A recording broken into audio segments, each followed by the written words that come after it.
What's up, everybody? Welcome to Fourth and Go here on a Wednesday night in the Philadelphia area. It's like we like to call it a winning Wednesdays. The Phillies come through with a 2-1 win against the Blue Jays in a mini two-game sweep.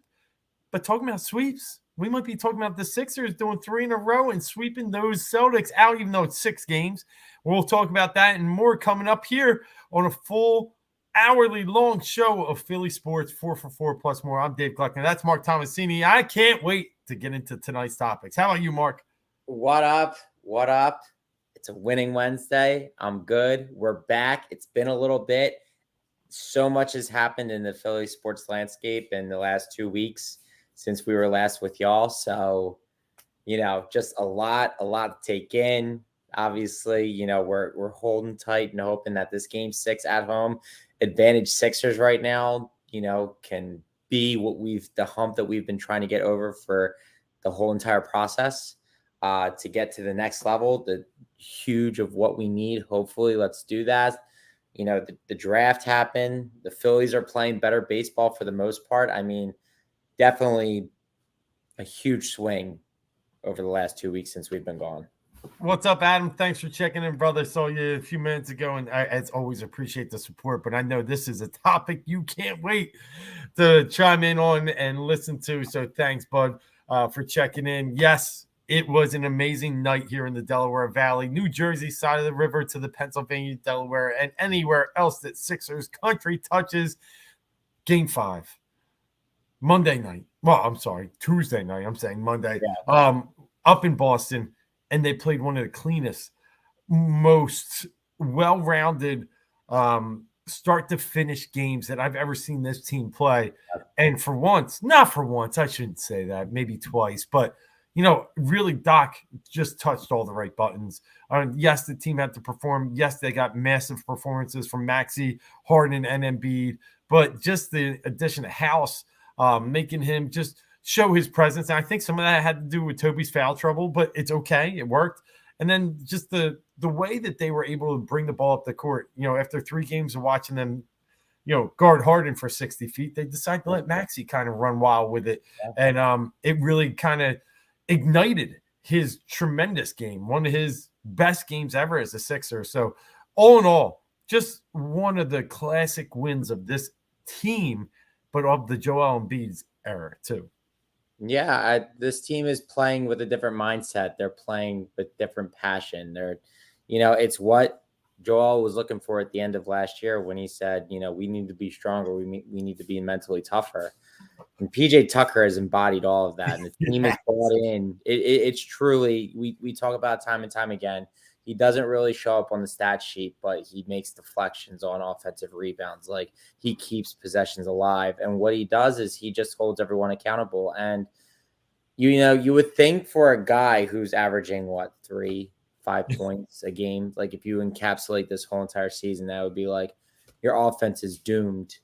You are playing 4-on-5 on defense. It doesn't matter. It really doesn't matter because, one, they're so talented.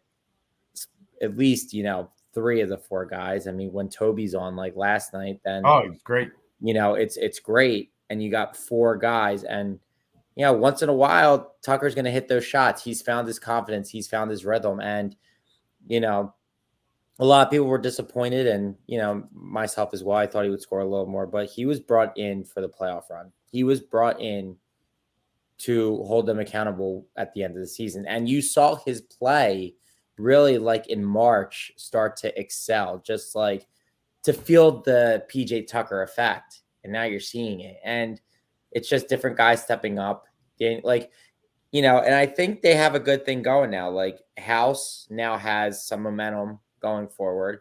You roll him out tomorrow night, see what happens. If he's not working for you, go to Jalen McDaniels. Like, you have that option to go back to him. I don't think McDaniels entered the game at all last night. He did. So, you can kind of now, with the advantage Sixers, you kind of have Boston on their toes, and you can switch things up. Like you said, they were just attacking Harden from 60 feet out.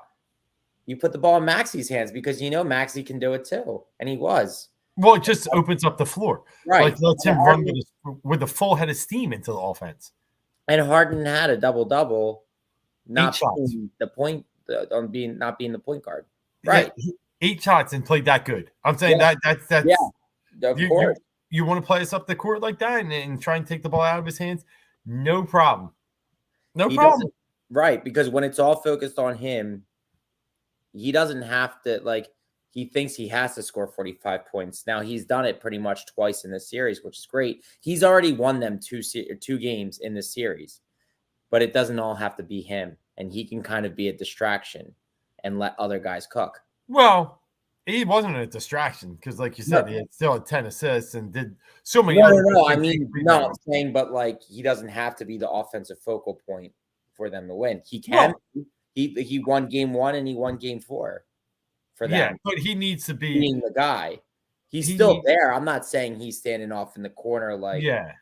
twiddling his thumbs. I'm saying somebody else can take over. Maxey can take over, and B can take over. Two of those. That's what they did last night. You know what I mean? And Harden facilitated amazingly. Well, and what I'm getting at is that's what the Celtics chose, right? They said, right, we're not letting Harden go for 42 again. We're gonna really change the way we attack this guy. So that's what I'm getting at. He didn't have much of a choice, but to be a facilitator, and then get his shots when he needed to, and he still got those. So it was amazing. Just the game overall, the flow, because we're coming off Sunday's game where we blow a 16-point lead and somehow still hold on with a victory in overtime. And for the most part of that game, the second half, double-digit lead, we were all waiting for the shoe to drop. I don't care how positive of a Sixers fan you are. There were points in your mind when, this thing's going to get tight. It's going to crumble a little bit. But it never did. I don't think it got below 11. So that was even more impressive. And where I'm starting to get with this team is, all along, we knew this wasn't the same Boston team from last year. There's something that's just not quite right with this team. Whether it's Missoula, whether it's just the camaraderie or the close-knit relationships that were built by Ime Udoka. But, I mean, they should be even better than last year's version with the bench that they have and Malcolm Brogdon leading the way as sixth man of the year. But it's just something there. Yeah. And the Sixers need to actually put out that small little flame that they still have burning because they want it to be out. They look like they just want to be done too, but we can't give them any hope tomorrow. It's got to start from the tip, right? We got to go right at them, just like we did in Game 5. Absolutely. I mean, look, they have an opportunity to do something that, I mean, they're not going to say that this is the case, and I've been saying it for months now, they have to get out of the second round, and you control your destiny now in this moment. You have to take it. Embiid, he wins the MVP, which that's something that happened. We haven't gotten to that, but he's won the MVP, the grand pinnacle of the individual prize that he wants. He's got to keep that going. He solidifies himself by obviously winning a championship, but he's putting the team on his back this year. You got to keep it going. They are so close. They're at that pinnacle. They just need to get there because, sky's the limit if they get out of this round. Really, Boston is their toughest test out of everything. I'm not saying it's a lock they win the championship or anything like that, but strike while the iron's hot. The iron's flaming right now. They better damn strike. There's no choice. Like I said, if they were to lose this way, if they were to lose the next two games, this thing has to be torn apart. And it's and you don't want to get that. Embiid can be a folk hero in this town if he does what he's supposed to do. And it's the team. It's not just him, but he could have one of the greatest legacies, especially at least in Philadelphia sports. No, it's so true. And I don't remember the last time we beat Boston in anything. I mean, really in a series. No. I know we beat the Patriots in Super Bowl, but the Celtics, it's just, I don't remember last time. So let's just, I just can see this place. Listen, we go back to last Friday and coming off Game 3, I think we were all very despondent. Very, heads hung low and rightfully so. That was coming off the MVP, award being presented to Embiid that night. So we thought that place was going to erupt and be wild and crazy. And it just never really got there. But tomorrow it can be. It really can be. And it can be so crazy that Boston can't come back from 14 or 16. Right. And they can just crush their souls by getting a quick early lead. And that's what I think is so important to tomorrow's game. When the Sixers have struggled, like I go back to game 3, I think the Celtics hit their first 4 threes in that game. We're up 14-4 early. And it was just, we had to claw for everything and fight for everything. And we just couldn't get over the top, right? Game 2, when they crushed us, they hit everything, but it was early. It was strikes early. When we've been striking hard early, we've been winning games. And that's really, I think, the first 12 minutes tomorrow is so important. Oh, absolutely. And I mean, it goes back to what I was saying before, just the fact that they know that they can do it in multiple ways. And because, like we've talked about, the NBA playoffs, a 7-game series is a chess match. And it's about making adjustments. Everybody, they just have to be comfortable in their skin.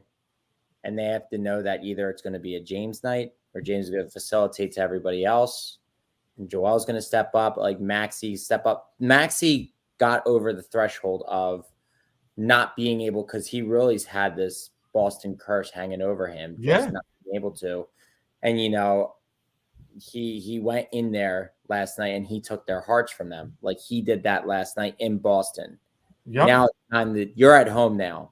You have to have, the city has to be behind you. He's elevated himself. There's many different facets of the way that they can win this game now. It's not just Joe and it's not just James. It's the whole team, and they all can contribute. And maybe we got another Boston Strangler being born right in front of our eyes. Andrew Toney. Yes, that's what I was going to say. For those who are old enough to remember the Andrew Toney days, I don't really fully remember them, but I definitely know the stories and seen the highlights. So big question here from Adam. Who do I think will ring the bell tomorrow? Now, let me recall, was it Sirianni in game 3? I'm trying to remember because I thought it was someone that was like, you know, close to Philly from a sports perspective. And then in game 4, we had what's that? Was it Kelsey? Jason Kelsey rang the bell for one of the games. Yeah, I know Sirianni, but Sirianni might have been Brooklyn. The more I think Sirianni was Brooklyn. Yeah, it might have been the game I was at. But anyway, thinking about tomorrow. It's a great question in my opinion, because every time they've gotten somebody epic to ring the bell, they come out flat. Yeah. You know, and it's like, I get it. You want to do something and it can't, and I don't think it's a real curse, but it just seems like it always is. You know, like I've heard have a process player come out. The one that would, I know this guy wouldn't do it, that would set the world on fire. Sam Hinkie. I thought you were going to say it. That was in my mind. I don't know, man. Like, you know, a lot of us, you know, liked Hinkie for what he was trying to do. But if I look back on it, like he failed on so many different levels. But that wasn't the process. The process was you have to go back and watch. No, I say this jokingly. You have to go. Did you ever watch Game of Zones on YouTube by Bleacher Report? It was the like animation, like mockumentary of Game of Thrones, but it was about the NBA playoffs. Oh, yes. Style. And I went back and watched the Sam Hinkie one where they're, you know, storming the castle that he's in when he hasn't been there, whose knees are all wrapped up and he's attached to a lifeline. And he like, puts the number 1 lottery ball in his hand and says like optionality and goes through all that. It just makes you think of like, it really was more, it wasn't what he did. It was the cult following. It was. Now I believed in it. He messed up a lot, but he also got them a lot too. And he was brave enough, in my opinion, to do the tank and openly do it when the NBA was not going to be happy about it and they had to throw him out, you know? So to me, that's why I feel like it would symbol everything. It would be the beginning and the end of the circle. Yeah, see, I want nothing to do with him. I think it would be, I think what they've done is so far beyond and past him right now. And I was kind of cultish for that, for a few years there. And I did believe and honored the courage, but look at the draft picks. He built all the stock and equity. Okafor, Evan Turner. Maybe that was before his time. But Yeah, Turner was before his time. But he whiffed on everything. Obviously, Fultz. Obviously, now Simmons. Like it, everything. Well, Fultz was Colangelo. Was it? Yeah. Oh, okay. Yeah, because they made it clear that they were in on Fultz. So Boston said, okay, we'll trade you one as long as you're going to take Fultz. Yeah. We're going to sit at 3 and we're going to take Tatum. And we got an extra first out of it. Boston never wanted Fultz. And it was clear as day. And the Sixers bit. Really, the Sixers could have just stayed at 3 and they would have gotten either Ball or Fultz. Yep. No, it's just I just feel like they out of the whole years of the process, they only ended up with Embiid. Well, they ended up with maybe one of the best Sixers ever. So that is true, and it fell in their lap because the guy got hurt. Right, but remember, the Sixers were also in perpetuity or purgatory for years. Yes. No, I agree. You had well in basketball, and I said this, and that's why I support this. You have to win with superstars.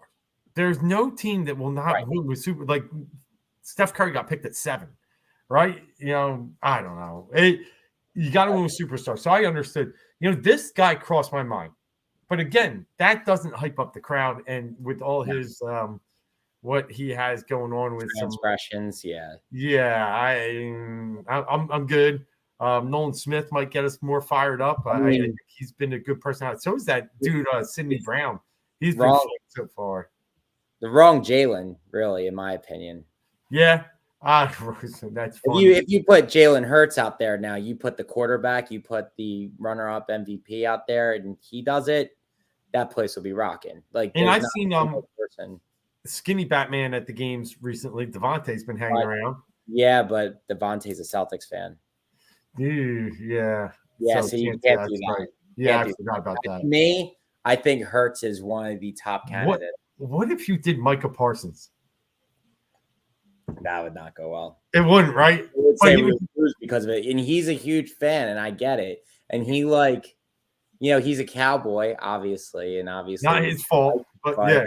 But he can't not admit that. I know. He also is out there repping Maxey, So then, it's got to be someone that last beat Boston. It's got to be Doc, the doctor. I'm gonna have somebody from one of those teams, I think. And the only thing with Doc is this is a fun little thing. It's just he's been against Embiid winning the MVP every year. He's always he says it's very backhanded the way he goes about because he's I know Embiid can be better. True. But he's also always rallying for Jokic. It's he doesn't need that.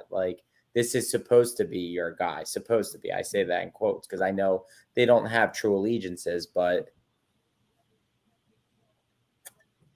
I don't know. I mean, it would work. It would work because nerds like me are the ones who are saying that, Julius is anti-Embiid. But I mean, it would still be cool. Still a doctor, so I mean, it's valid. But the analytics nerds like me, the hinky followers. Yeah. Yep. Yeah. No, I'm with you. So, it'll be interesting. That I can say it will be interesting. Yeah. All right. So let's talk about the Sixers' chances then to close this thing out. If they don't do it, we both think it's going to be exciting tomorrow. Would they have a chance in Game 7? To me, it depends on in what fashion and whether this team shows up or not. It's a tall order going into for any road team to begin with to go into a Game 7 in somebody else's house. Yeah, it's a really tall order, and Boston and the way they, I mean, honestly, I probably would almost want the Sixers to get smacked, so then they would be PJ Tucker rips into them and, maybe they go off of that. If they just lose, I think Boston would just be yep, all right, we are the better team. We got this. Yeah. I actually think a close game hurts us more than a blowout.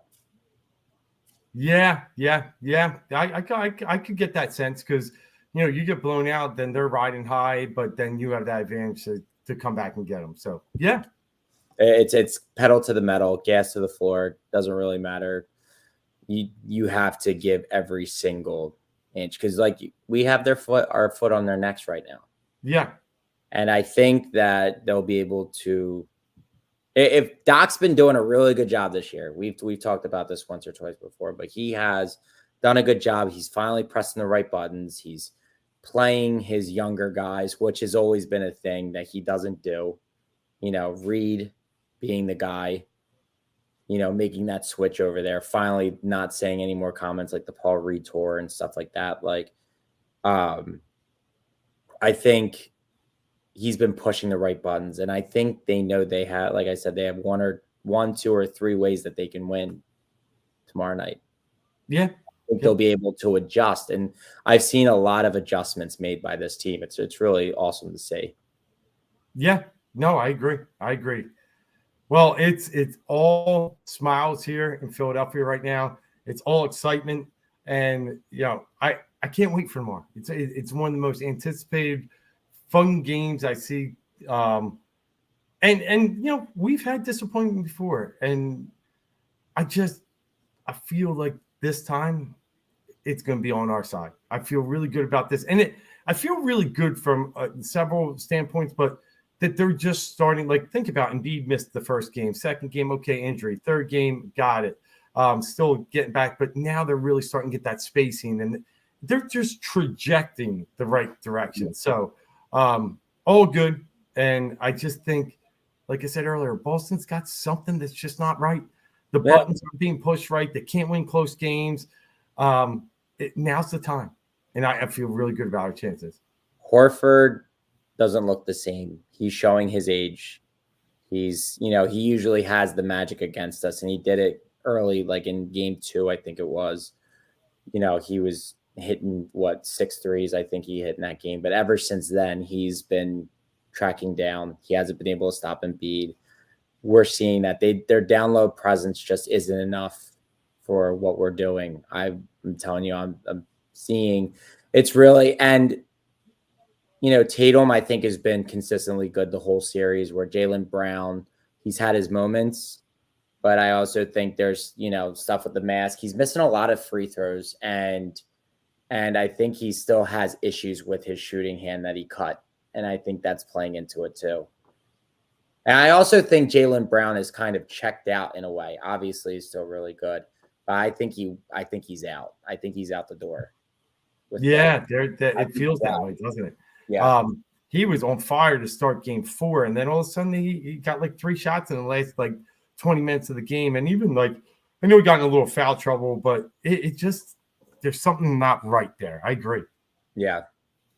Now, another question: which bench player do you want to see get more mins? Doesn't matter to me. I think, I agree with this. I coach on a lot of different levels. It should be a feel thing. Yeah. If you're just feeling, you're in a up-pace, faster environment. I do like House in those situations. He finishes well at the rim. If we're a drag out, kind of push, kind of, tough half-court game, not a lot of transition, maybe I want Niang more because he's not as fast, and, he'll set up and bang down the threes in a half-court set. So I don't really have a preference, but I do want to. I want it to be a feel, is how I would answer that. Yeah, I think I kind of touched on it earlier. To me, it's if it's not that type of game, I think McDaniels is the guy. You get him back in because he's a good spark plug. He comes in from time to time. He makes some shots for you. He plays some defense. He's long. He's athletic.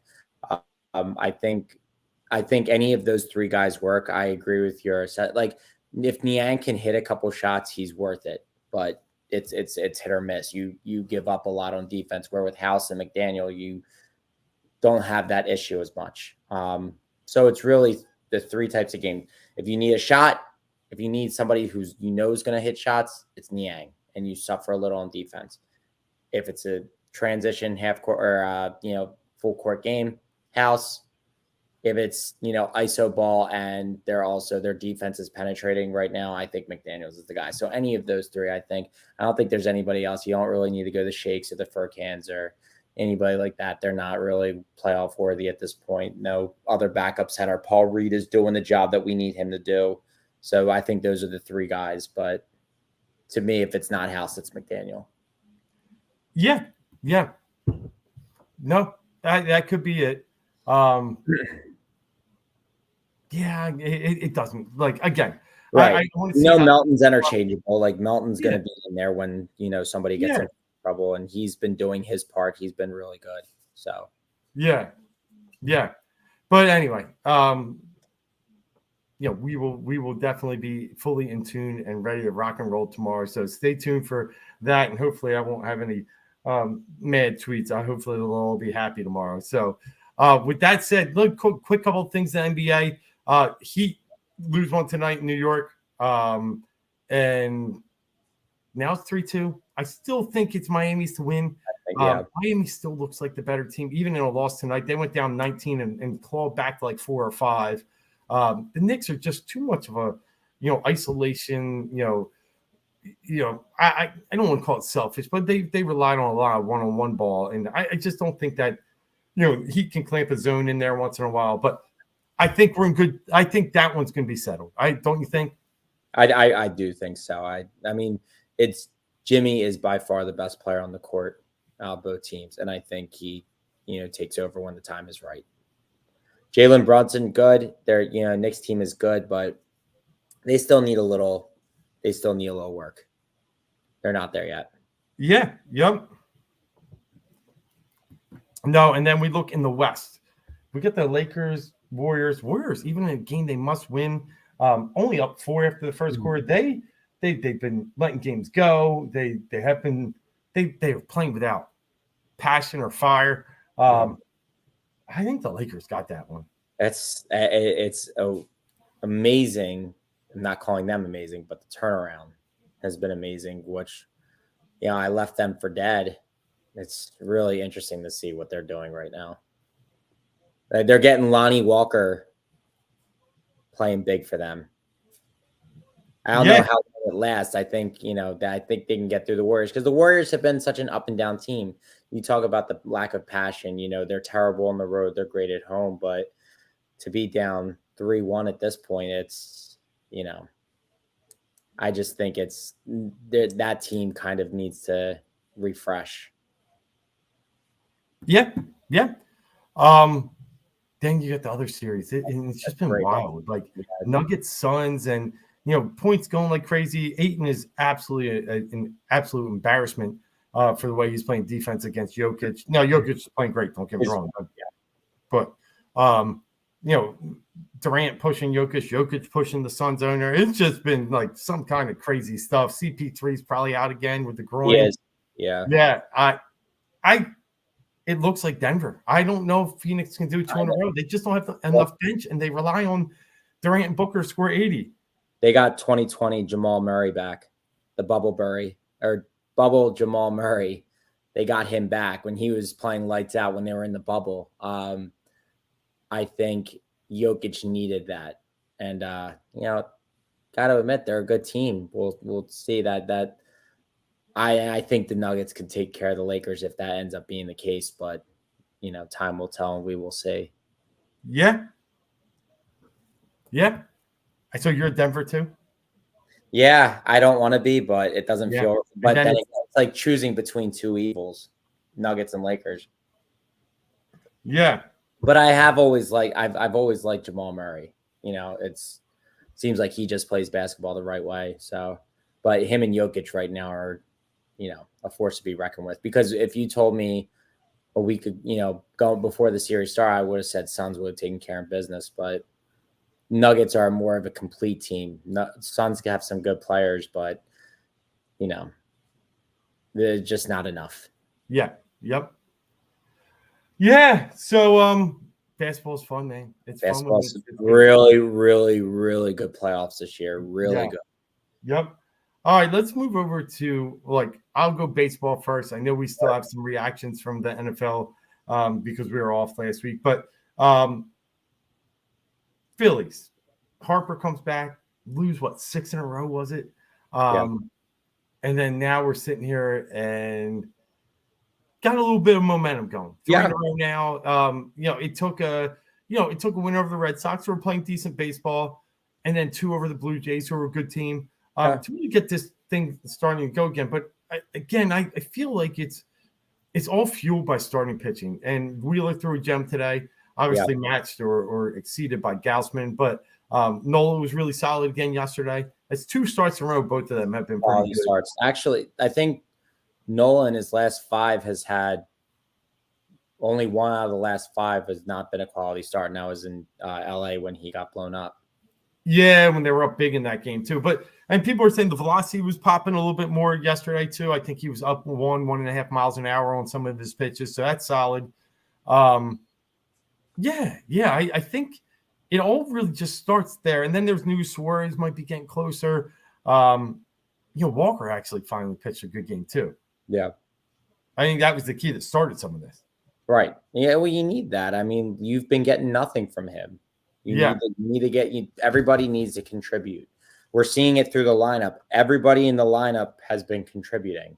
It's been great, but now you also need your pitchers to step up when it's time. Now, and the thing is, like, we lose Alvarado, retroactive IL, so I don't know how many more days he has left. I know he said it was a 15-day, I think, but retroactive to May 8th, so he still got like 13 days. But then Kimbrel's had 2 really good outings the last 2, Today he came up big. They start the inning 10th inning, start the inning with the runner on second, and he strikes out the first 2 and then ground out the third.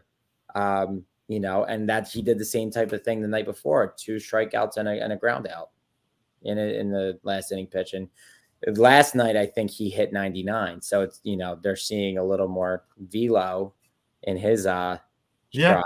So he's starting to, power things up, because he obviously was having a really disappointing season to start. But now he's got to step up. I mean, this guy's a veteran. He's got to step up in Alvarado's,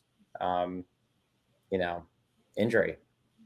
Yeah. So the big news to me, though, with all this, and we just talked pitching, has been the kind of reshuffling of the lineup and dropping Schwarber down to 5.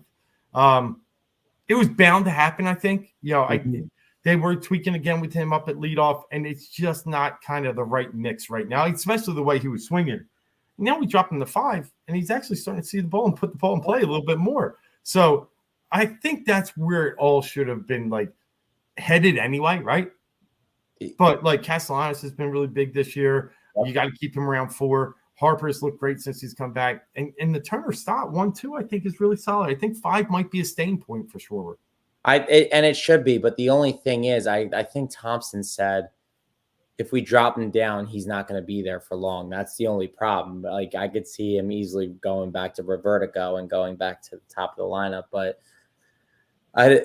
I think you need to see. I mean, he's meant to be a power hitter. He's meant to be your cleanup guy, or your 5-hole, your protector of 4. So, to me, I think 5 is a great place for him to be. And, you still are getting, everybody's really hitting well. It's really something to see that everybody's going right now. Like, and the fact that, I think, was it yesterday, they actually had to make a choice whether to pitch to Harper and Castellanos, and they pitched to Harper because, Castellanos has been so hot. Or maybe it was 2 days ago. I forget. It was one of those games, but when they're not pitching the Castellanos, it's a good thing. And this is what I was hoping for, because I kept saying, he'll be fine next year. He'll be fine next year. Start off the season just a little slow, first week or 2. And now I feel vindicated because he's back. Castellanos. Yeah, no, it's been great, man, seeing him. I mean, it took probably longer than we wanted. Yeah, but of course. He's just dialed in. And he looks like the hitter that, we kind of feared when facing him out in Cincinnati and some other places. I know he grew up in Detroit. Yeah, for sure. So no, it's awesome seeing him play well and play like what we thought we were getting to make this lineup even more formidable. So Sosa, nice at the back end too. They just have a nice little. The lineup's fine. I know they were getting shut out for most of the game today, but then Real Muto finally stepped up and had a big hit to tie the game. And then the last inning, got fortunate It's fluky, but a win's a win. A win's a win, exactly. And it's the momentum we're looking for. I mean, we did get a couple of games over 500 before we hit that Dodgers series, and then the train fell off the tracks for, like I said, for 6 games. But now that it's back on for 3, and now where are they headed out to? Remind me. No, I thought they were going back up to Boston, but I think I might be wrong. No, it's an odd team, but it'll come to me in a second. Is it Arizona? Colorado. Colorado, yeah. What's after Colorado? Colorado? A little West Coast trip. They go Rockies for 3, then Giants for 3, then they're back home next Friday. Yeah, yep. So, but good chance to keep this thing rolling. And with the day off in between there, will be really good just to, bond a little with the boys. They're all back together, and some solidarity, some good stuff. And we talked about earlier, they had this kind of like slow start last year, even slower. So anything after the first 50 games above 500, I think would be a really good thing for this team. And then if you look up, Mets are really struggling. Miami, yeah, and the Braves are Braves. I get it, but it's to be had. I mean, the Pirates are in the wild card right now, so yeah. It's been an interesting baseball season. And again, with the Phillies, I don't have that fear right now. Like I don't like, even with the way things have been going, even after, because that Dodgers series was rough. I mean, that was puke worthy. And because I think, because they were up 5-1 and then they ended up losing that one like 13-6 or something. I forget. 10 something. I don't know. Which one? What were you talking about? The last game. I think that was when Nola was cruising and had that Dodgers game? Yeah. It was a lot. It was on a Sunday. They were up a good amount. Yeah.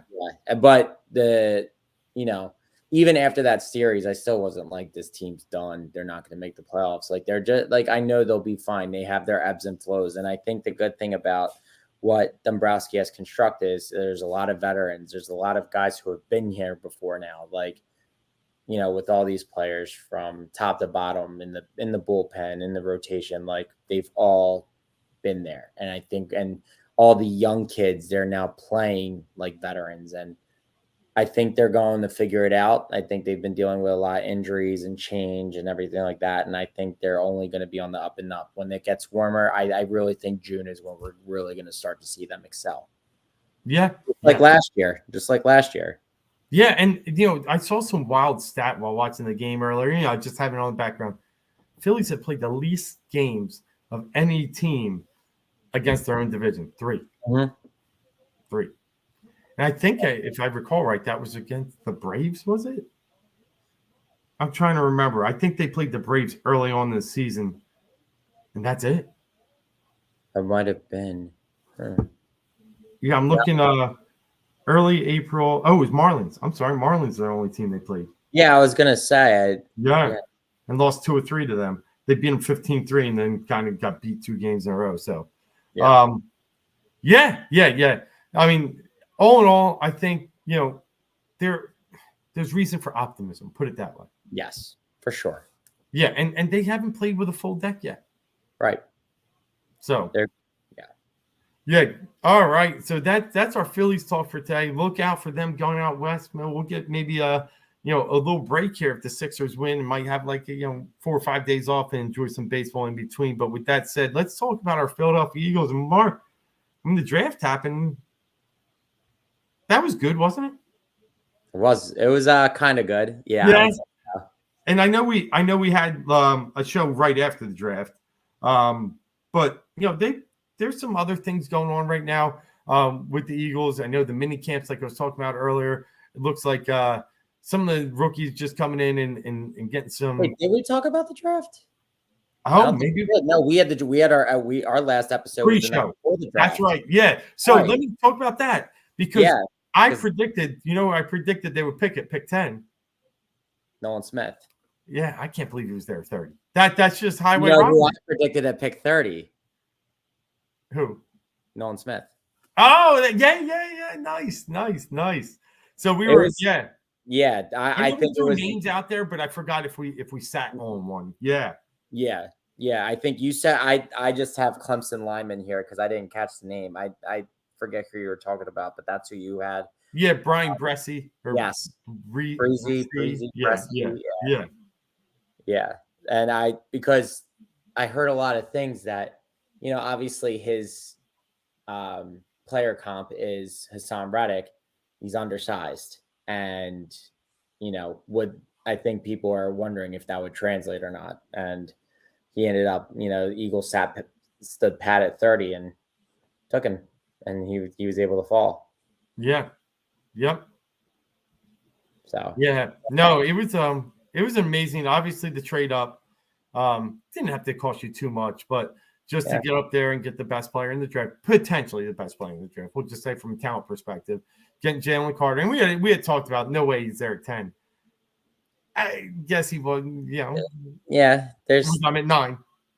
Right. Yeah. So I don't know, maybe the Bears hold on to. I don't know, or someone else jumps up, but that was great. And then I really think just the following day I thought was really good too. Rounds 2 and 3. Yeah. No, I know you mentioned Sidney Brown earlier. Grabbing him at safety, but they did a lot. Trading with Houston to get the 3rd round pick of Keely Ringo. Like they're really invested in this Georgia team. Yeah. Yeah. They really are. But you know what? It's the right formula. It's the right formula. Go with what works. And it was maybe the best statistical defensive team ever in college football. Why wouldn't you go to that well if they're going to produce for you? Yeah. Like, why not get that continuity on that defensive side of the ball? You needed it. You need young players who aren't going to cost you that much, who have the ability to be playmakers. I think they've done a lot. They've shored up some holes. I mean, you think about it, like their cornerbacks, like, yes, they have Slay and Bradbury, but they're deep. Now, not guys who are proven, but they're deep. Like they have Ringo, they have Greedy Williams, who, under the radar, like they have options, like for potential with upside. Yeah. That they can go with. And, and we haven't even talked about the fact that they traded for DeAndre Swift. Yeah, that was amazing. That was amazing to me. That's one of those, like, he smells blood in the water once again. Hey, you want to go draft, Gibbs at the 12th pick in the draft? Right. Yeah, I'll take your scraps. And to me, I didn't understand it. Like, I get it. Like, you went out and you got David Montgomery. So you had David Montgomery and DeAndre Swift. And I kind of thought that they were like kind of the same player almost. Like Swift, obviously, in my opinion, better pass catcher, but can't stay healthy. But then you go and get Gibbs, and Gibbs is a pass catching back. Like I get you're frustrated with his injuries, but like he's a really, really good player when healthy. They just have the patience for it. And it makes perfect sense for, the room that Howie has. I mean, I was all in on the Bijan Robinson train, and I think he's going to be a good player. I think it's a terrible pick for Atlanta because they needed so much more and they wasted that opportunity. I know as an Eagles fan, I rationalized it because they really didn't have that many holes that they needed to fill, and you could get like a game-changing back at that point. But Atlanta made a mistake, and this move for DeAndre Swift and really incorporate, and you don't have to feel like it has to be. Now, I would be happy if it's a DeAndre Swift show, but if it's not, if it's a compliment with Gainwell, and going forward, like awesome. And I think he's good with it, and he already said it. Whatever they need me to do, I'm going to prepare for it, like whatever they need me to do. And I think he has some self-awareness and some accountability. Like he knows he gets injured, and he knows that. I think he's going to do his best to be out there, and he has the opportunity to be here. And they're also, Jeremy Fowler put out a report that the Eagles are not looking at him as a rental, that they, if he produces, they're going to extend him. No, I agree. Yeah, no, it was all a beautiful, another, just trademark Howie move. Masterclass. He saw the AJ Brown, he wants big money, but you don't want to pay him. Here I am. DeAndre Swift, they already said they weren't going to pay him. Here I am.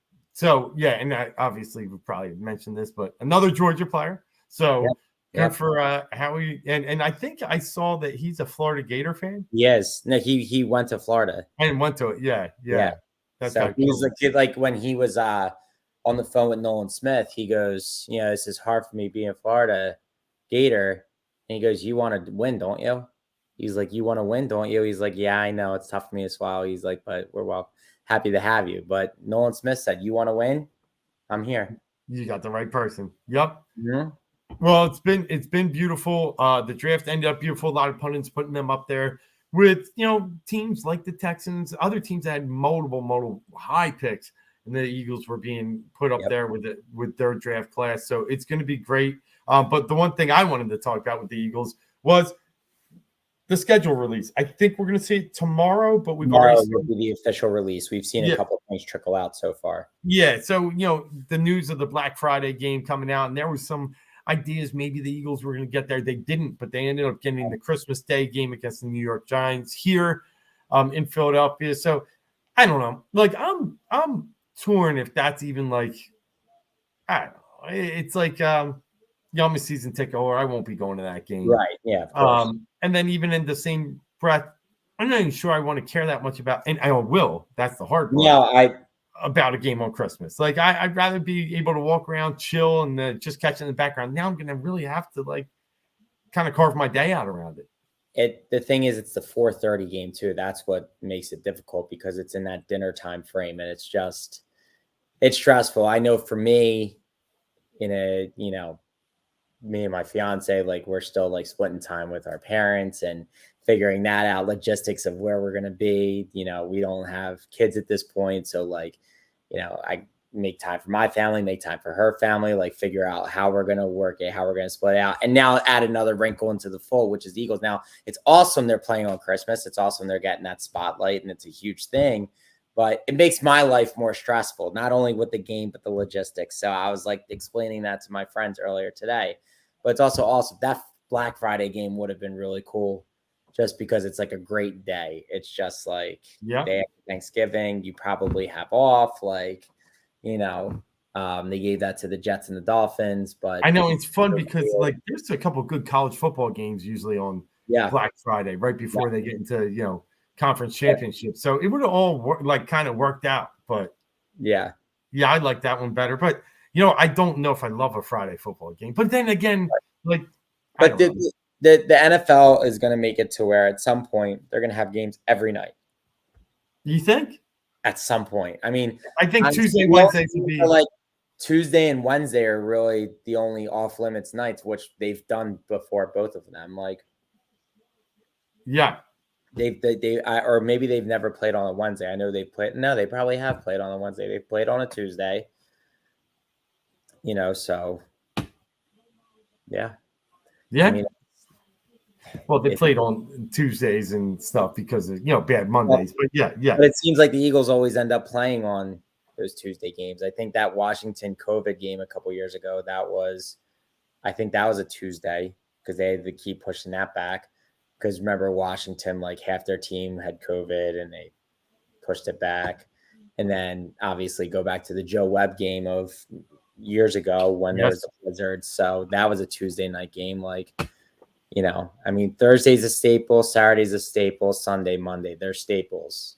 Tuesday, Wednesday, and Friday. Now they're, going to put a Black Friday game there. So now you have a Friday game. Like, it's only a matter of time before there's games on Tuesday and Wednesdays. Yeah, everybody's always scared to attack the Friday market, but like, why? I've always said why. I mean, I think fans going to the game would really appreciate it. I get they're scared a little bit about the TV ratings because of people are out trying to make that their night out for the work week. So I get it, but still, like, it'd be on everywhere. Yeah, no, of course. I mean, if you're going out to a bar, like it's it's not about the ratings to me. It's about like the overconsumption. Like, I love football as much as the next person. Don't get me wrong, but you can mess it up too. You can. It's still very far away because everyone's still tweeting and freaking out over schedule releases. Like we're anticipating schedule releases. Like and some there. I forget what lineman it was. It's a lineman that's has a real presence on Twitter. Taylor Lewan or no? No, not Taylor. No. And like Jeff Schwartz, I think it is. I think. I think you said a lot. Okay, yeah, I got you. Yeah. No, Taylor. He's on Bussin' with the Boys on Barstool. Right, and I think he's retired now. He technically is retired. I don't know if he's still debating though. But with what he said is he goes, people are freaking out over schedule releases. NFL is king. Yeah, it's crazy. It's true.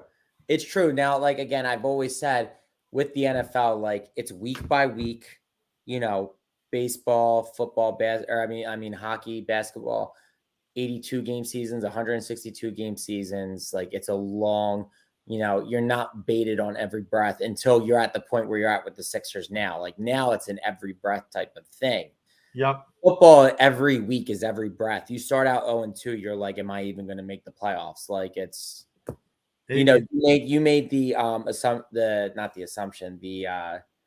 last time we were on about the Phillies, they had only played, or maybe it was a couple of weeks ago, they played 12 games, and you're like, they've only played 1/16 of it. It's like them being 0-1, their bad start because of how long their season is.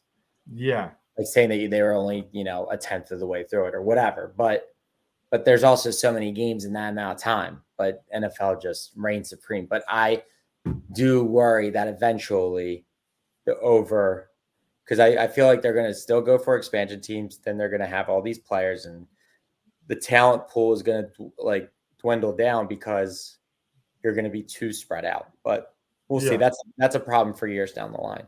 Yeah, no doubt about it. But NFL is king. You said it. And tomorrow, just having their own show for the schedule release. We already know what the games are, by the way. Just don't know when they are. That's all we don't know. So right, because then you get everybody does their schedule predictions, and it's like you still don't even know what the teams are going to look like when it gets to it. But it's fun though. It is fun. It is fun. It is fun. I did read. I think it's a little different this year. Peter King wrote an article about it. The way networks are bidding on games, Fox gets the NFCs, but doesn't mean they're going to get every NFC game. It's good chance to, we could see Eagles Dallas on CBS one day. I feel like last year there were some NFC games that were on CBS. Yeah. So, and it's going to be even more highly competitive in that TV market this year where the games get shuffled around. But man, with that said, I think that kind of wraps up tonight's show. Here, hitting all the points, strumming all the strings, and getting ready for a huge Game 6 down here in South Philly tomorrow night. Sixers Celtics. That one tips off. I mean, they've been tipping off 7:30, but I'm gonna guess with the Nuggets behind them, it's the same again, right? Yeah, 7:30. So a little surprised Boston's a favorite, but I never sweat over that because that's them trying to get money from both sides. Yes. Yeah. I mean, I think the momentum right now is in our favor. If you're, to me, it's almost a pick 'em. Yeah. Yep. Awesome, man. Well, that wraps it up. We'll be back next week, hopefully talking Eastern Conference Finals. The last time the Sixers were in the Eastern Conference Finals, it was AI, it was Milwaukee, it was Glenn Big Dog Robinson and Ray Allen, Sam Cassell. So it's, we can remember those days, and I hope we can start talking about new ones ahead here with this Philadelphia 76ers team. But until then, I'm Dave. That's Mark. We are Fourth and Go, Philly 4-4, so much more on the Heat Ratio Sports Network. We'll be back on another Winning Wednesday next week, May 17th, hopefully talking about the Sixers in the next round. Until then, take care.